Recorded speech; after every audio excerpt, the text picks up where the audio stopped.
Alhamdulillah, segala puja dan puji hanya milik Allah Tabaraka wa ta'ala. Salawat dan juga salam kita iringkan selalu kepada Rasul kita Nabi besar Muhammad sallallahu alaihi wasallam.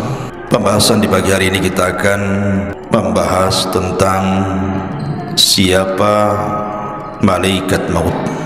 Apa tugasnya? Apakah kemudian malaikat maut juga bisa meninggal? Bagaimana kondisi malaikat maut di akhirat? Ma'asyiral muslimin yang dimuliakan Allah Subhanahu wa taala. Kafa bil mauti wa'ida. Kata Nabi sallallahu alaihi wasallam, cukuplah dengan kematian itu ada pelajaran yang besar yang kita petik di dalamnya. Makanya dikatakan oleh Al-Imam At-Taimi rahimahullahu taala, syai'ani qata'a ladzatad dunya. Dua perkara yang bisa memutuskan kelezatan dunia, zikrul mauti wa zikrul wukuf baina yadayillahi azza wa jalla. Pertama mengingat kematian, dan yang kedua mengingat bahwa kita akan dihadapkan di hadapan Allah Subhanahu wa taala. Dan berkata juga para ulama salaf yang lainnya, man aktsara dzikral mauti akramahu Allahu bi thalathin. Siapa yang banyak mengingat dengan kematian, maka Allah akan muliakan dengan tiga perkara. Bi ta'jilit taubati, pertama dia akan menyegerakan bertobat. Wa qanaati fil qalbi, dia akan senantiasa redha dalam hatinya. Wa nasyati fil ibadati, dan dia akan rajin melakukan ibadah. Tetapi sebaliknya, wa man nasiyal mauta aqabahu Allahu bi thalathin. Tapi kalau dia melupakan adanya kematian, maka dia akan diazab dengan tiga perkara. Bitaswifit taubati, dengan menunda-nunda taubat. Wa tarkir ridha bil qalil, dia tidak senang dengan pemberian Allah yang sedikit. Wa takasulin fil ibadati, dan dipastikan dia malas beribadah. Ma'asyiral muslimin yang dimuliakan Allah azza wa jal, kullu nafsin dha'iqatul maut, setiap jiwa pasti mati. Falaula idza balagatil khulqum wa antum hina idzin tanzurun wa nahnu aqrabu ilaihi minkum walakin la tubsirun falaula in kuntum ghaira madinin tarji'unaha in kuntum shadiqin. Maka kalau begitu, mengapa tidak mencegah ketika nyawa telah sampai di kerongkongan dan kamu ketika itu mampu melihat, dan kami lebih dekat kepadanya daripada dirimu sendiri, tapi kamu tidak bisa melihatnya. Maka mengapa jika kamu memang tidak dikuasai oleh Allah, kamu tidak mengembalikan nyawa itu jika kamu memang orang yang benar? Artinya kematian itu pasti akan mendatangi siapapun. Dan orang yang pertama kali bercita-cita ingin mati adalah Nabi Yusuf alaihi salatu wassalam.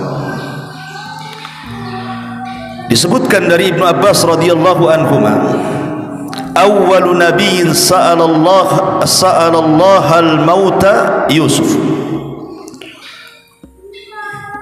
Yang pertama kali dari kalangan para nabi yang meminta kepada Allah tentang kematian adalah Nabi Yusuf. Dan itu disyaratkan di dalam firman Allah surah Yusuf ayat 101, Rabbi qad ataitani minal mulki wa 'allamtani min ta'wilil ahadits fatiras samawati wal ard anta waliyuna fid dunya wal akhirah tawaffani musliman wa alhiqni bis salihin.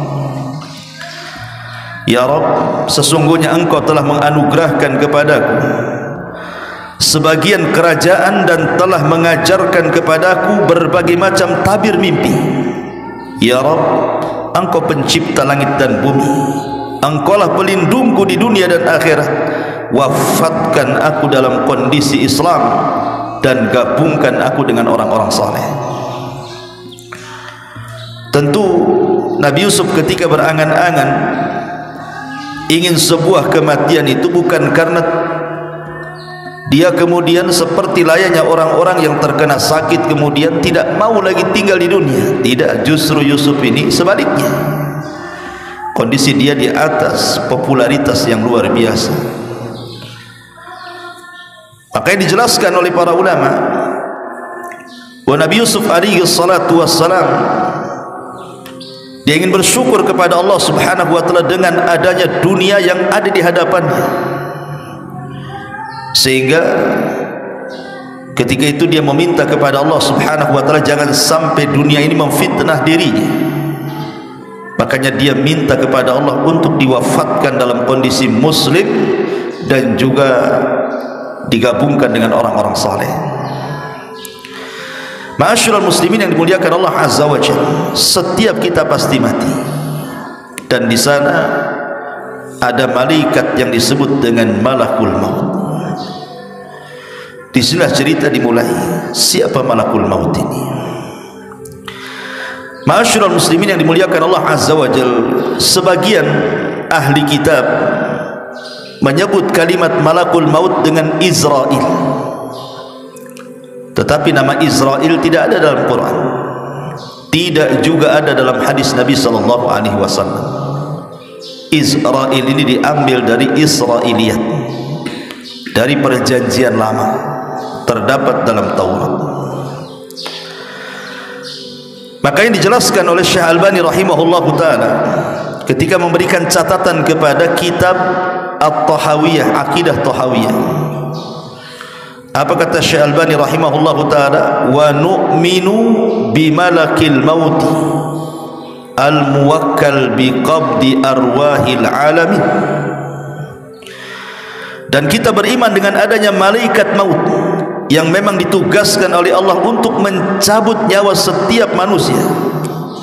Kemudian dia mengatakan, amma tasmiyatuhu bi Israil, adapun penamaan malaikat maut dengan Israil itu, kama huwa syai, sebagaimana yang menyebar bainan nas, fala aslalahu, tidak ada dasar dari Quran ataupun sunnah, innama huwa minal Israiliyat. Kalimat Israel ini muncul diambil dari kisah-kisah Israiliyat. Dan ini juga penukilan daripada Ibnu Katsir dalam kitabnya Al-Bidayah wa Nihayah, di mana Ibnu Katsir mengatakan, wa amma malakul mauti falaysa bimusarrahin bismihi fil Qur'ani wala fil ahadisis sihah, wa qad jaa tasmiyatuhu fi ba'dil athar bi Israil. Kata Ibnu Katsir dalam kitabnya Bidayah wa Nihayah, adapun malaikat maut maka tidak ada penjelasan yang jelas dalam Al-Quran, tidak pula dalam hadis Nabi SAW yang sahih tentang penamaan Israel itu. Tapi ada beberapa athar yang mengatakan seperti itu. Ya, bisa saja kita katakan Israel kalau menurut versi Israiliyat. Tetapi kita sebagai umat penganut Al-Quranul Karim, maka kita cukup katakan malakul maut. Selesai. Berdasarkan Allah subhanahu wa ta'ala berfirman di banyak ayat dalam Al-Quran, qul yatawaffakum malakul mautil ladzi wukkila bikum summa ila rabbikum turja'un. Katakanlah, malaikat maut yang diserahi untuk mencabut nyawamu akan mematikan kamu, kemudian kepada Tuhanmu kamu akan dikembalikan. Di sini Allah mengatakan malakul maut, bukan Israel. Ma'asyiral muslimin yang dimuliakan Allah subhanahu wa ta'ala, lalu apa tugas malaikat maut ini? Tugas malaikat maut, ya sebagaimana namanya, malaikat kematian. Artinya tugasnya adalah mencabut nyawa. Sejak kapan dia ditugaskan untuk mencabut nyawa? Al-Imam Ibnu Katsir rahimahullahu taala dalam kitabnya Al-Bidayah wa Nihayah, beliau menyebutkan beberapa asar berkenaan tentang penciptaan atau awal penciptaan Adam alaihi salatu wassalam. Jadi ketika Adam alaihi salatu wassalam diciptakan, sebelum diciptakan, maka Allah utus Jibril untuk datang ke bumi, kemudian mengambil sebagian tanah yang ada di bumi. Tiba-tiba kemudian bumi menolaknya dan mengatakan, a'udzu billahi mink, aku berlindung kepada Allah darimu wahai Jibril, enyahlah kau dari sini, jangan kau ambil satu tapak bumi pun, katanya, karena aku benci kalau seandainya makhluk yang akan diciptakan dari aku sebagian mereka masuk neraka. Maka Jibril kemudian faraja'a wa lam ya'khud, dia kembali kepada Allah dan tidak berhasil mengambilnya. Kemudian dia mengatakan, Rabbi innaha a'adzat bika, sesungguhnya bumi itu berlindung kepadamu ya Rabb. Maka Allah kemudian mengutus Mikail. Tiba-tiba Mikail juga sama ditolak oleh bumi. Akhirnya kemudian Allah subhanahu wa ta'ala mengutus malakul maut. Tiba-tiba bumi juga menolak dan mengatakan hal yang sama. Tapi malaikat maut mengatakan, wa ana a'udzu billahi an arji, kalau engkau berlindung kepada Allah agar aku kembali kepada Allah dan tidak mengambil tanah ini, maka aku pun berlindung kepada Allah untuk kembali dan tidak mengambil tanah. Karena perintah Allah lebih aku utamakan daripada sumpah. Akhirnya kemudian malaikat maut ini berhasil mengambil tanah yang ada di bumi itu. Kemudian setelah dia mengambil tanah itu, maka kemudian dia melaporkan tentang bumi, dan kemudian Allah mengatakan, karena engkau sudah berhasil mengambil tanah dari bumi untuk menciptakan Adam alaihi salatu wassalam, maka engkaulah yang berhak kelak mencabut Adam dan seluruh anak keturunannya.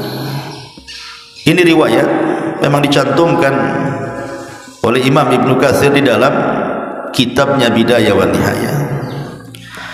Akan tetapi riwayat-riwayat seperti ini bukan riwayat-riwayat yang terdapat dalam kitab-kitab Islam, tidak ada. Tetapi ini riwayat-riwayat Israiliyat. Makanya sebagian para ulama melemahkan riwayat ini. Ma'asyiral muslimin yang dimuliakan Allah subhanahu wa ta'ala, kita tahu bahwa satu malaikat maut itu memiliki kekuatan yang tidak bisa ditandingi oleh siapapun dari jin ataupun manusia. Tidak ada yang bisa melawan malaikat maut. Satu malaikat maut, apalagi malaikat maut itu bukan satu malaikat tetapi awan, rombongan. Tetapi begitulah Allah subhanahu wa ta'ala menciptakan malaikat ini memiliki kekuatan melebihi jin.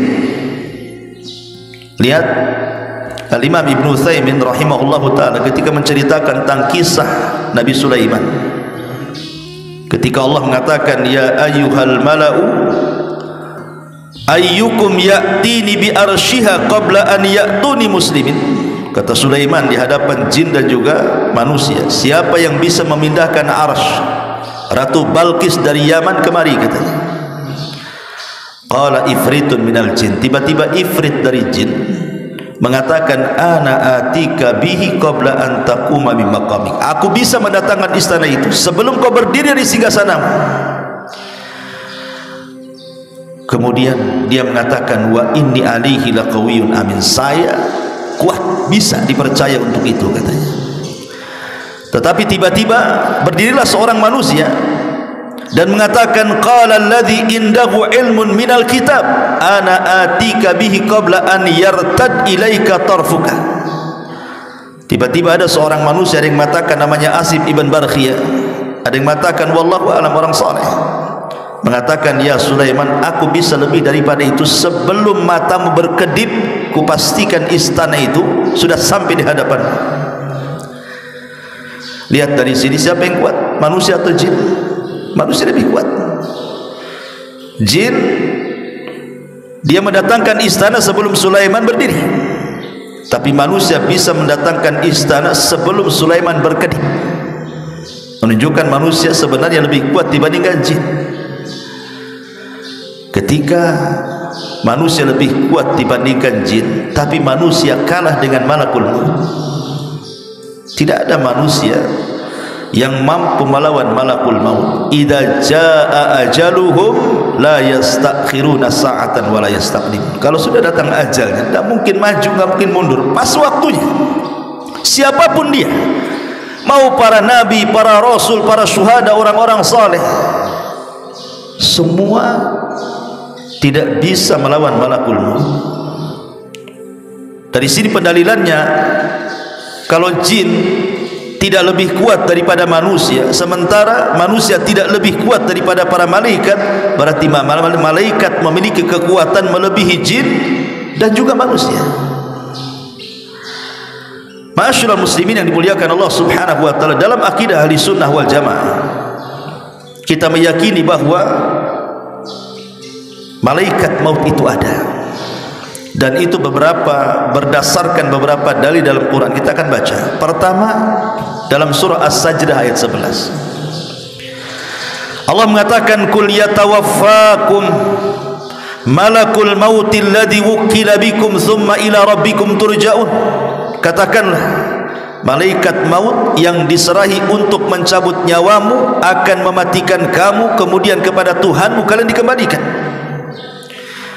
Kemudian dalam surah Al-An'am ayat 61 Allah katakan, hatta idza jaa ahadakumul maut tawaffathu rusuluna wa hum la yufarritun. Allah mengatakan, sehingga ketika datang kepada salah seorang di antara kalian kematian, maka malaikat-malaikat kami yang mencabut nyawanya, dan mereka tidak pernah lalai dari tugasnya. Dan Allah juga katakan dalam surah Al-An'am ayat 93, walau tara idzi zalimuna fi ghamaratil maut wal malaikatu basitu aydihim akhriju anfusakum. Alangkah dahsyatnya sekiranya kamu melihat di waktu orang-orang zalim berada dalam tekanan sakaratul maut, sedang para malaikat memukul dengan tangannya sambil berkata, keluarlah nyawamu.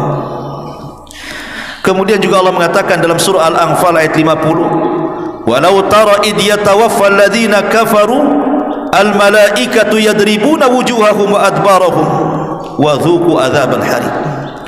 Dan sekiranya kamu melihat ketika para malaikat maut mencabut nyawa orang-orang kafir sambil memukul wajah dan punggung mereka, seraya berkata, rasakanlah olehmu siksa neraka yang membakar. Kemudian Allah juga katakan dalam surah An-Nahl ayat 28 sampai 32, alladzina tawaffahumul malaikatu zalimi anfusihim, sampai kepada alladzina tawaffahumul malaikatu tayyibina yaquluna salamun alaikum udkhulul jannah bima kuntum ta'malun. Orang-orang yang dicabut nyawanya oleh para malaikat dalam keadaan berbuat zalim kepada diri mereka, mereka menyerahkan diri sambil berkata, kami tidak pernah mengerjakan satu kejahatan pun. Sampai malaikat mengatakan, pernah, sesungguhnya Allah mengetahui apa yang telah kalian kerjakan. Kemudian Allah ulang juga dalam surah An-Nisa 97-nya, innal ladzina tawaffahumul malaikatu zalimi anfusihim qalu fima kuntum qalu kunna mustad'afina fil ardh. Sesungguhnya orang-orang yang dicabut nyawanya oleh malaikat maut dalam keadaan menzalimi diri mereka, mereka para malaikat bertanya, bagaimana kamu ini? Qalu, mereka mengatakan, alam takun ardullahi wasiyah, bukankah bumi Allah itu luas? Kemudian dalam surah Muhammad ayat 27 Allah mengatakan, fa kaifa idza tawaffathumul malaikatu yadribuna wujuhahum wa adbarahum. Maka bagaimana nasib mereka apabila malaikat maut mencabut nyawa mereka, memukul wajah dan punggung mereka, dan begitu seterusnya. Quran sudah tegas menjelaskan bahwa tugas malaikat maut adalah mencabut nyawa, dan mereka adalah malakul maut, bukan Israel. Ma'asyiral muslimin yang dimuliakan Allah Subhanahu wa taala. Adapun kisah tentang pencabutan nyawa dijelaskan dalam hadis yang panjang sekali dari Bara bin Azib radhiyallahu anhu. Ketika Nabi SAW mengatakan, innal abdal mu'min idza kana fi inqita'in minad dunya wa iqbalin minal akhirah nazala ilaihi malaikatun minas sama bidul wujuh ka'anna wujuhahumus syams ma'ahum kafanun min akfanil jannah wa hanutun min hanutil jannah hatta yajlisu minhum maddal basar thumma yaji'u malakul maut alaihi salam. Wa innal abdal kafir wa fi riwayah al fajir idza kana fi inqita'in minad dunya wa iqbalin minal akhirati nazala ilaihi minas sama'i malak ghiladun shidad sudul wujuh thumma yaji malakul maut hatta yajlisa inda ra'si wa yaqul ayyatuhan nafsul khabitha. Dari hadis Bara bin Azib radhiyallahu anhu, Nabi mengatakan, sesungguhnya hamba mukmin apabila mereka hendak meninggalkan dunia dan menghadap akhirat, maka malaikat dari langit akan turun. Wajah mereka sangat putih, seolah-olah wajah mereka itu laksana kilatan cahaya matahari. Kemudian mereka membawa kain kafan dari kafan-kafan sorga, minyak wangi dari minyak wangi sorga.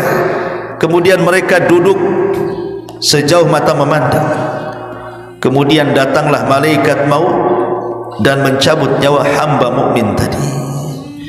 Adapun hamba kafir, dalam riwayat hamba fajir, apabila hendak memisahkan diri dari dunia dan menghadap akhirat, turun malaikat dari langit sangat keras, wajahnya sangat hitam. Kemudian datanglah malaikat maut sehingga dia duduk di hadapan kepala orang fajir yang akan meninggal dan akan mengatakan, "Hei jiwa yang buruk, keluar kamu." Di sini kita tahu bahwa setiap manusia mukmin ataupun kafir akan didatangi oleh malaikat maut. Tetapi malaikat maut tidak bertugas sendirian. Ada malaikat maut itu memang satu malaikat satu tugas, seperti Jibril, Mikail, Israfil. Itu memang satu malaikat satu tugas. Tetapi malaikat maut itu bukan satu malaikat, tapi dia rombongan. Makanya kalau seandainya ada orang yang bertanya, bukankah malaikat maut itu tugasnya mencabut nyawa? Kesannya hanya satu malaikat. Tapi Allah Subhanahu wa taala katakan dalam surah As-Sajdah tadi, tawaffathu rusuluna, rasul-rasul kami yang mewafatkannya. Dengan kalimat jamak rusuluna, rasul-rasul kami yang mewafatkannya, menunjukkan malaikat maut itu tidak sendiri, tetapi rombongan. Apalagi dalam satu hari itu kematian orang bukan satu tempat, bukan satu jiwa dalam satu kematian itu. Mungkin di Batam saja dalam satu hari bisa 10 sampai 20 orang dalam sehari itu. Apalagi kemarin musim corona, banyak orang mati kan begitu. Maka sebagian para ulama menjawab bahwa seperti yang dikatakan oleh Ibnu Abbas radhiyallahu anhu. Apa kata Ibnu Abbas ketika menjelaskan surah Al-An'am ayat 61, tawaffathu rusuluna wa hum la yufarritun, rasul-rasul kami yang mewafatkannya dan mereka tidak lalai dari tugas. Qala, dia mengatakan, inna limalakil mauti a'wanan minal malaikah. Sesungguhnya malaikat maut itu memiliki teman-teman dari kalangan malaikat yang lainnya. Artinya dia tidak bertugas sendirian. Dari sini kata Syekh Utsaimin rahimahullahu taala, dia mengatakan, inna malakal mauti lahu a'wan yu'inunahu ala ikhrajir ruh minal jasadi hatta yusiluna ilal hulqum. Jadi malaikat-malaikat yang bersama malaikat maut itu, dia bertugas untuk mengeluarkan ruh, mendorong ruh dari badan kita sampai diletakkan di hulqum di sini. Kalau ruh sudah sampai di hulqum, di tenggorokan, itulah tugas malaikat maut yang mengambilnya. Makanya dia mengatakan sesungguhnya malaikat maut memiliki awan, pembantu-pembantu yang menolong untuk mengeluarkan ruh dari jasad manusia, di mana tugas mereka adalah mendorong ruh itu sampai kepada hulkum. Fa idza awsaluha ilal hulkum qabadhaha malakul maut. Ketika mereka sudah berhasil membawa ruh itu sampai di tenggorokan, disitulah tugas malaikat maut mencabut nyawa lewat mulut setiap hamba, karena ruh itu keluar dari mulut. Lah ketika ruh itu keluar dari mulut, maka pandangan akan mengikutinya. Kata Rasul, idza qubidatir ruh tabi'ahul basar. Kalau ruh keluar, mata kita mengikuti. Maka setiap orang meninggal itu kebanyakan melotot, maka disunahkan untuk ditutup matanya supaya tidak menakutkan. Ma'asyiral muslimin yang dimuliakan Allah Subhanahu wa taala, tentu ketika malaikat maut mencabut ruh orang yang beriman akan berbeda dengan mencabut ruh orang kafir. Orang kafir apabila dicabut berdasarkan ayat tadi surah Al-An'am ayat 93, wa tara walau tara idz zalimuna fi ghamaratil maut wal malaikatu basitu aydihim akhriju anfusakum al yawma tujzauna adzabal hun bima kuntum taqulun 'ala Allah ghairal haqqi wa kuntum an ayatihi tastakbirun. Alangkah dahsyatnya, kata Allah, sekiranya kamu melihat di waktu orang-orang zalim berada dalam tekanan sakaratul maut itu, sedang para malaikat memukul-mukul dengan tangannya wajah dan punggung-punggung mereka seraya mengatakan, keluarlah nyawamu wahai fulan. Di hari ini kamu dibalas dengan siksa yang sangat menghinakan, karena kamu selalu mengatakan terhadap Allah perkataan yang tidak benar, dan karena kamu selalu menyombongkan diri terhadap ayat-ayatnya. Dalam riwayat Bara bin Azib yang panjang sekali, bahwa ruh orang kafir itu ketika dicabut, maka diibaratkan safud. Safud itu semacam pisau yang bengkok seperti cerulit. Kemudian safud ini dimasukkan ke dalam bulu-bulu kambing wol. Antum tahulah kambing wol itu, kambing Australia itu kan bulunya itu 1 jengkal lebih itu, kadang-kadang berkeriwal-keriwal kan, bergumbal-gumbal kalau nggak dicukur itu. Kalau dimasukkan tuh pisau itu ke dalam gimbalan bulu-bulu wol kambing itu, tiba-tiba disiram, tentu bulu-bulu itu akan melengket di pisau yang dalam bentuk cerulit itu. Kemudian pisau itu dicabut dengan cara paksa. Apa yang terjadi? Akan merontokkan bulu-bulu kambing itu. Kata Rasul, begitulah nyawa ruhnya orang kafir ketika dicabut malaikat maut, akan merontokkan semua persendian dan tulang-tulang, sehingga dia akan berteriak kesakitan yang tidak ada yang tahu rasa sakitnya kecuali Allah Subhanahu wa taala.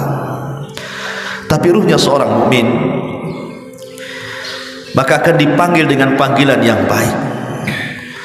Sebagaimana hadis Abi Hurairah radhiyallahu an, maka malaikat maut akan mengatakan, ukhruji ayyatuhan nafsut thayyibah kanat fil jasadit thayyibah ukhruji hamidatan wabshiri bi rauhin wa raihan wa rabbun ghaira ghadban.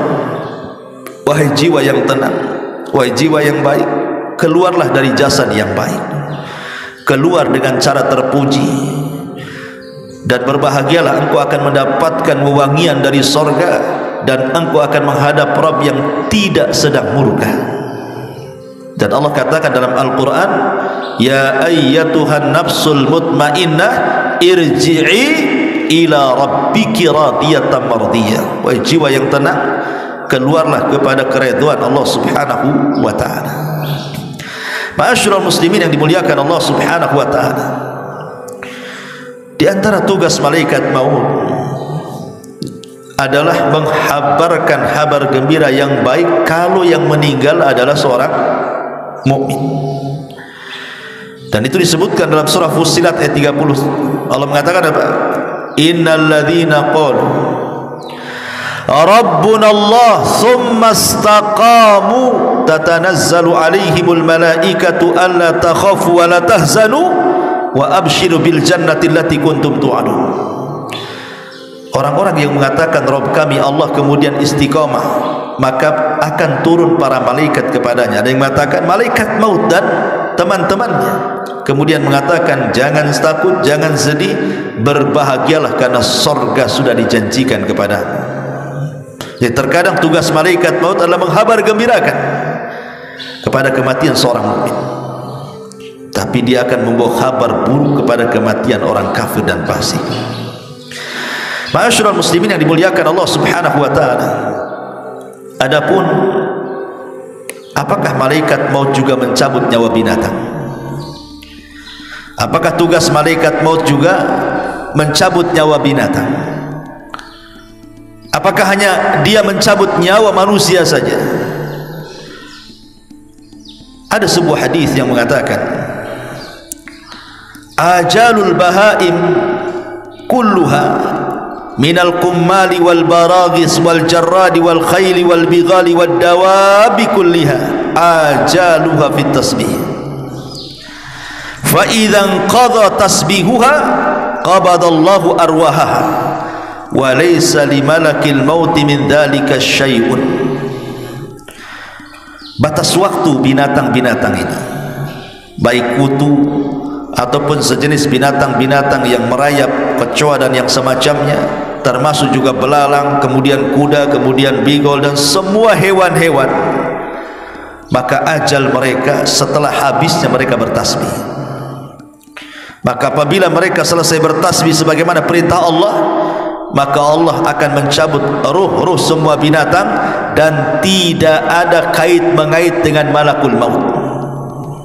Artinya Allah cabut secara langsung. Tapi sayang, hadis ini maudhu, hadis ini palsu. Karena Imam Al-Qurtubi rahimahullahu ta'ala ketika menukilkan perkataan Imam Malik rahimahullahu ta'ala, Imam Malik ditanya soal kematian binatang, apakah kematian binatang itu ada ikut campur tangan malaikat maut? Kata Imam Malik, apakah binatang itu memiliki nyawa? Alaha nafsu. Jadi dia balik bertanya kepada orang yang bertanya ini. Jadi orang bertanya mengatakan, ya Imam, apakah binatang-binatang itu juga dicabut oleh malaikat maut? Maka Imam Malik mengatakan, alaha nafsu, bukankah binatang punya nyawa? Maka orang bertanya ini mengatakan, na'am, ya, mereka punya nyawa. Maka Imam Malik mengatakan, malakul mauti yaqbidu arwaha. Kalau begitu berarti malaikat maut juga ada ikut campur tangan mencabut nyawanya. Karena Allah mengatakan, Allahu yatawaffal anfus hina mautiha. Allah yang mewafatkan jiwa ketika saatnya dia meninggal, dan Allah perintahkan malaikat maut untuk mencabutnya. Berarti dari sini tidak ada satupun yang bernyawa, apakah itu manusia, apakah itu jin, bahkan para malaikat sendiri, bahkan binatang-binatang, kecuali ada ikut campur malakul maut untuk mencabut nyawa mereka. Adapun tentang kematian malakul maut yang dinukilkan oleh Imam Ibnu Katsir dalam tafsirnya dari seorang sahabat namanya Ka'ab al-Akhbar. Ka'ab al-Akhbar ini dulunya seorang Nasrani, masuk Islam di zaman Umar dan menjadi ulama Islam, sehingga dia banyak membawakan kisah-kisah Israiliyat. Dan kisah-kisah Israiliyat ini Nabi SAW pernah mengatakan, hadithu ambani Israel wala haraj, ceritakan tentang kisah Israel tidak mengapa, tetapi kata Rasul, jangan kau benarkan secara mutlak, jangan pula kau dustakan secara mutlak. Ya, kisah Israiliyat ini diceritakan sebagai pelezat saja, karena sandaran kita adalah Al-Quran dan Sunnah. Disebutkan dalam riwayat yang panjang sekali dari Abu Hurairah radhiyallahu anhu. Jadi saat kiamat datang,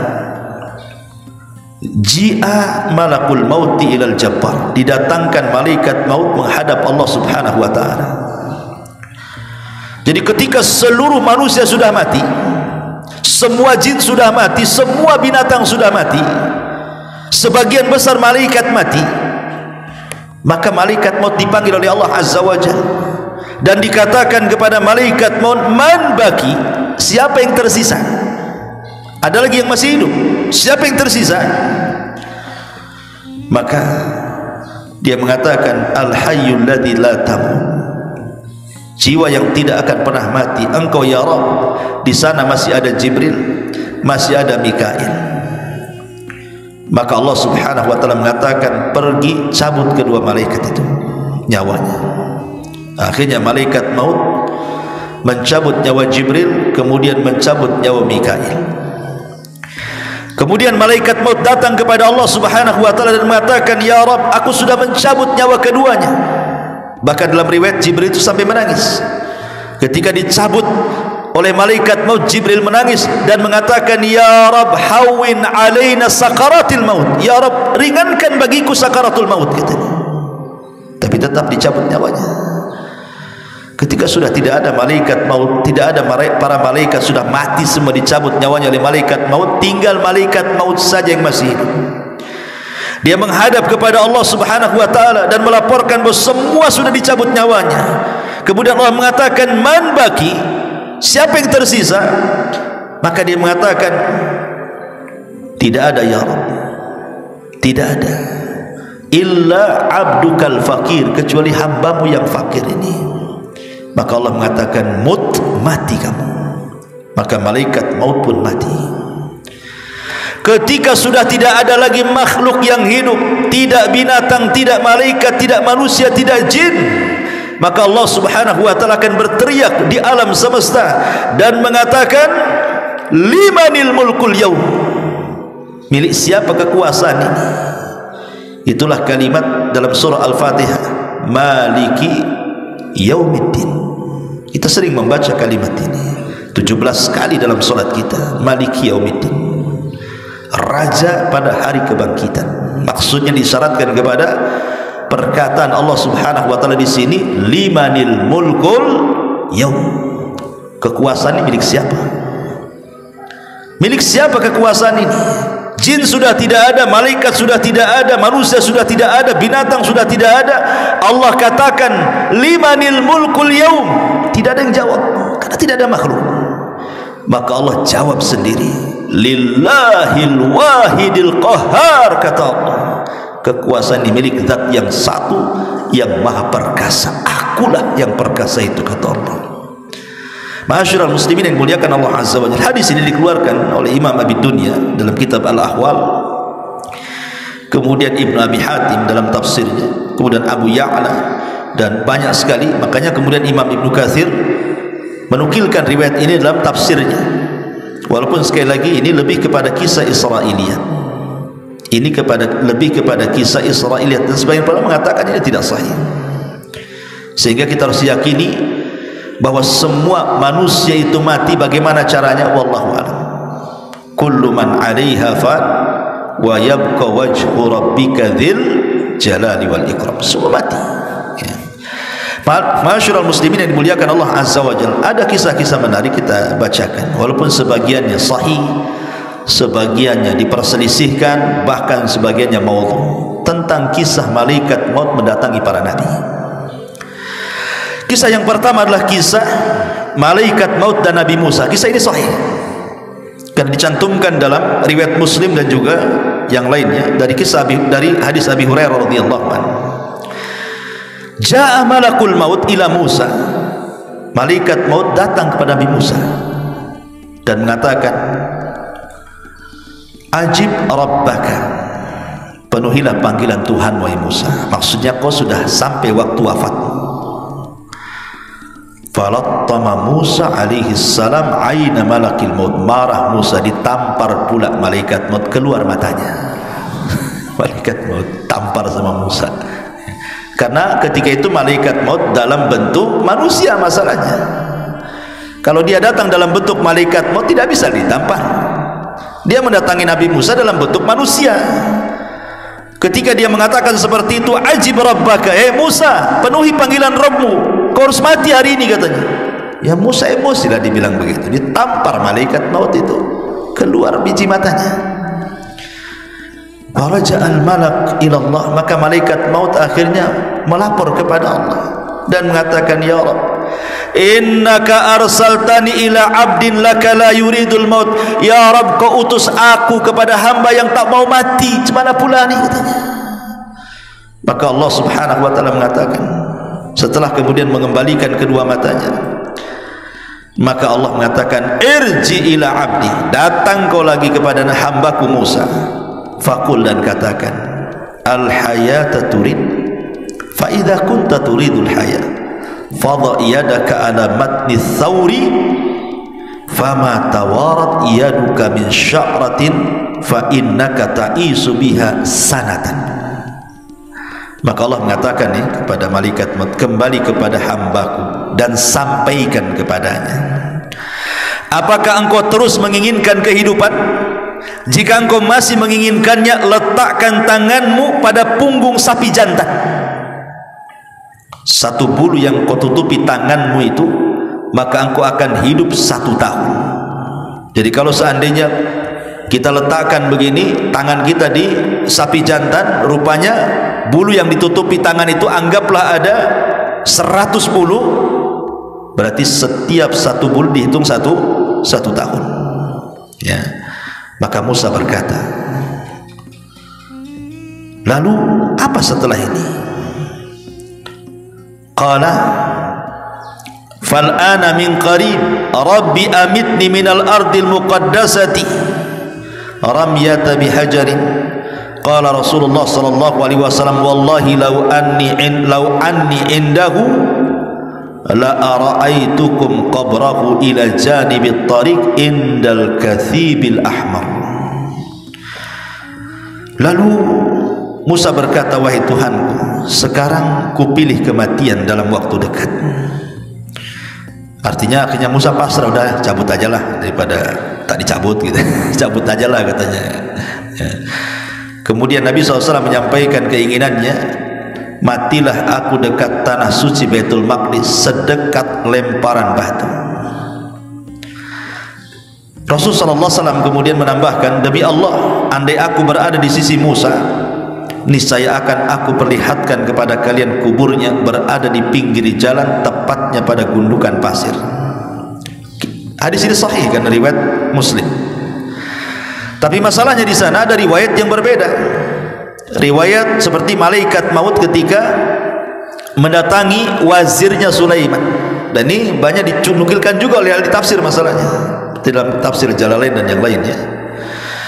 Jadi satu hari Nabi Sulaiman ini sedang berbincang dengan wazirnya, dengan menteri kesayangannya. Bincang. Tiba-tiba diketuklah pintu kantor itu. Ketika diketuk pintu itu, dibukalah oleh Sulaiman. Nampak pula yang datang itu orang yang sangat menyeramkan, menatap wajah sang wazir, menterinya Sulaiman, kemudian pergi. Setelah berbincang dengan Sulaiman, jadi si wazir ini, menterinya Sulaiman, bertanya, siapa dia? Kata Sulaiman, itu malaikat maut, mau nyabut nyawa orang, katanya. Gemetarlah ini si menteri ini, jangan-jangan dia mau mencabut nyawa saya pula, katanya. Kalau gitu ya Sulaiman, kau kan bisa menundukkan angin dan awan, bawalah aku terserah kemana saja, ke India sana, jangan aku pertemukan aku, nggak apa-apalah, kau mutasi aku dari sini ke India sana, nggak usah bertugas di sini lagi, katanya. Yang penting aku jangan ketemu orang itu, katanya. Akhirnya dimutasi dia sama Sulaiman, diajak ke India.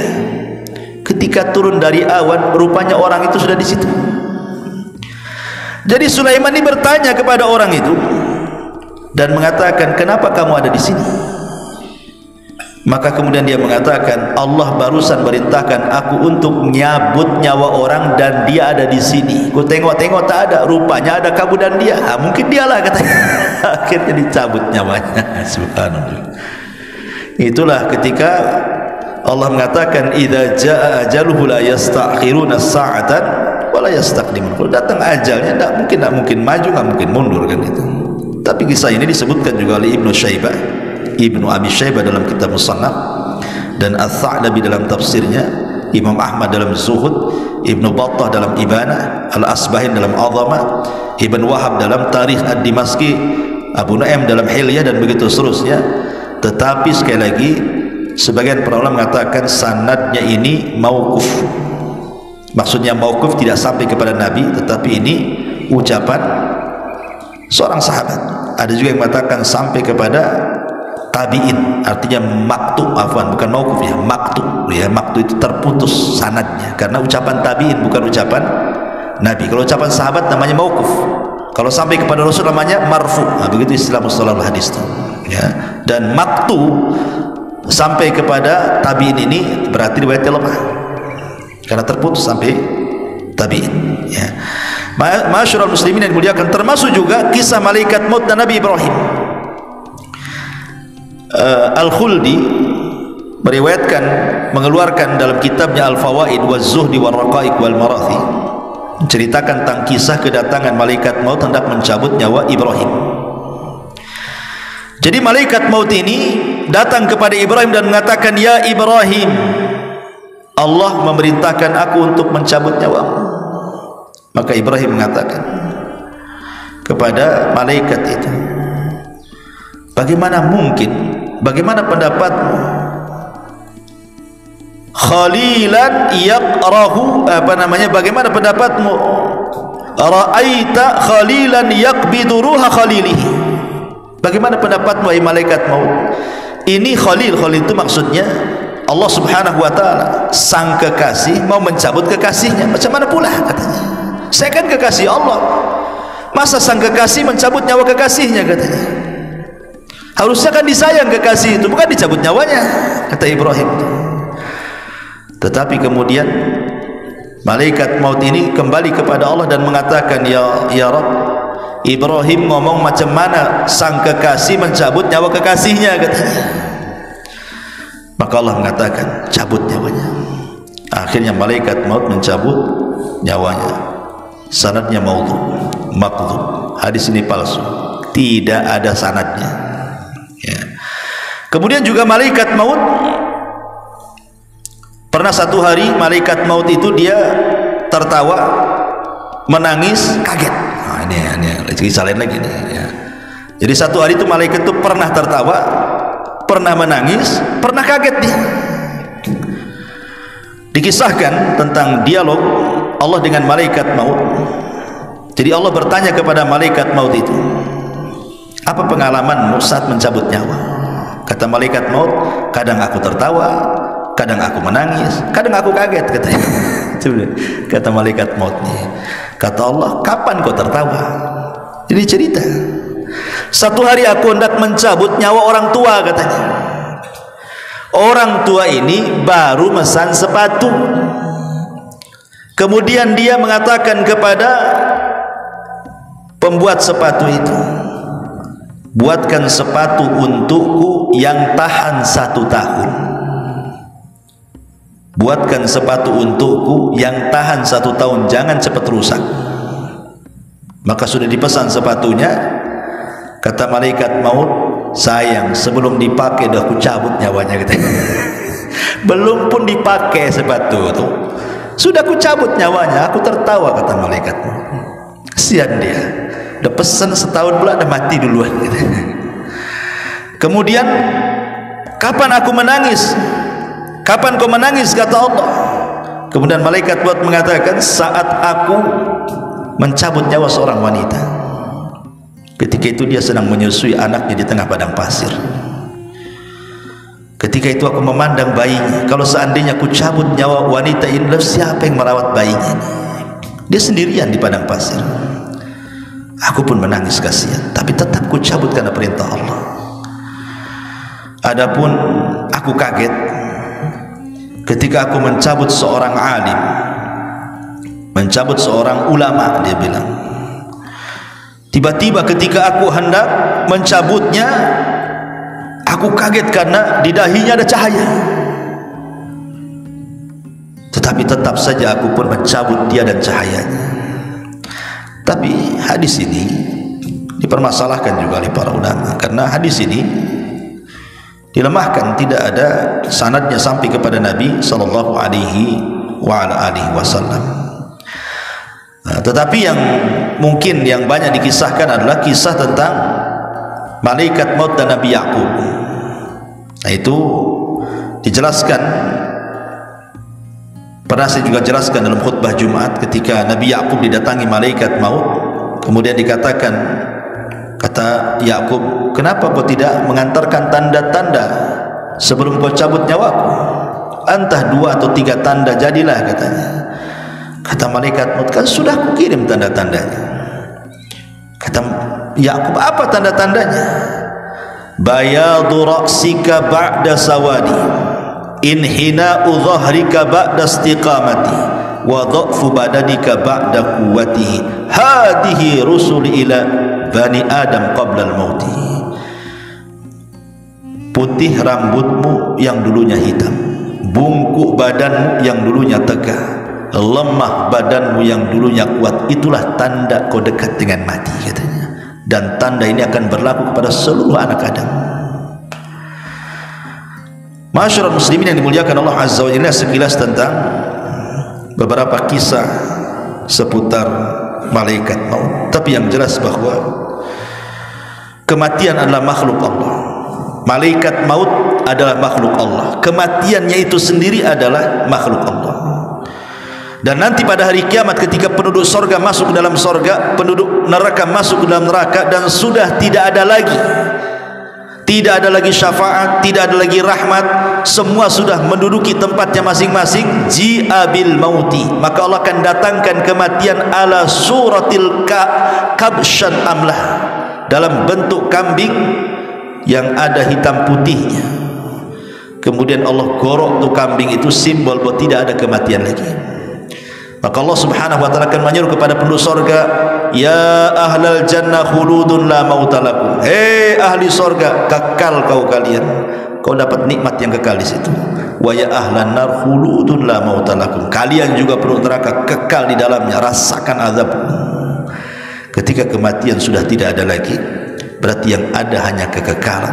Itulah Allah katakan, innal ladzina amanu wa amilus salihat ulaika ashabul jannah hum fiha khalidun. Orang-orang yang beriman dan beramal saleh, mereka akan masuk surga dan mereka akan kekal di dalamnya selama-lamanya. Tapi lihat Allah katakan kepada penduduk neraka, innal ladzina kafaru wa kadzdzabu bi ayatina ulaika ashabun nar hum fiha khalidun. Orang-orang yang kafir dan mendustakan ayat-ayat kami, maka mereka akan masuk ke dalam neraka dan mereka kekal di dalamnya selama-lamanya. Subhanallah, bihamdika asyhadu an la ilaha illa anta astaghfiruka wa atubu ilaik. Allahu taala alam. Assalamualaikum warahmatullahi wabarakatuh.